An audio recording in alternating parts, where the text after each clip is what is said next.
యాదాద్రి భువనగిరి జిల్లా మోత్కూరు పట్టణ కేంద్రంలోని కేఆర్ భవన్లో జరిగిన ఏఐవైఎఫ్ యాదాద్రి భువనగిరి జిల్లా ప్రథమ మహాసభలో ఆయన ముఖ్య అతిథిగా పాల్గొన్నారు.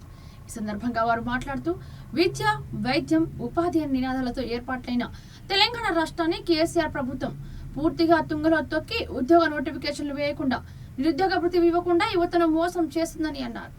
విద్య, వైద్యం, ఉపాధి అనే నినాదంతో ఏఐవైఎఫ్ దేశవ్యాప్తంగా పోరాడుతుందని, ఏర్పడిన తెలంగాణ రాష్ట్రాన్ని మళ్లీ పునర్నిర్మాణం చేయడానికి యువత కదిలి పోరాటాలు చేయాల్సిన అవసరం ఉందని అన్నారు.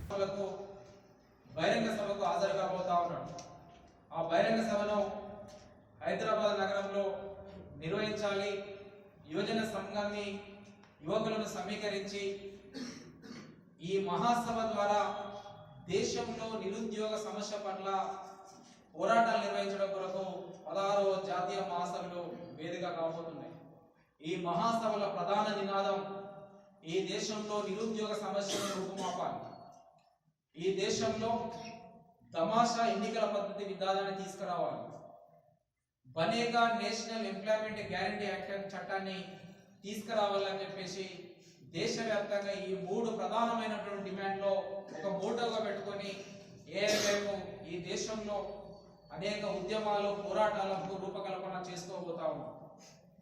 గత 2015లో గుజరాత్లో వడోదరలో 15వ జాతీయ మహాసభ నిర్వహించుకున్నాం.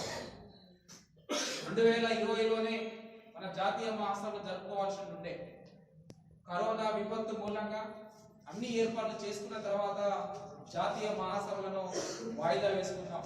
తిరిగి మళ్ళీ జనవరి 7 నుండి 10వ తేదీ వరకు హైదరాబాద్ నగరంలో నిర్వహించుకోబోయేటువంటి మహాసభ యువతకు ఉద్యోగము, ఉపాధి అవకాశాలు కావాలని చెప్పేసి ఏ తెలంగాణ రాష్ట్రాన్ని అయితే మనం సాధించుకున్నటువంటి లక్ష్యాలు ఈ 7.5 సంవత్సరాల కాలంగా నెరవేరలేదనేది మన కళ్ళ ముందు అవపడతా ఉన్నాయి.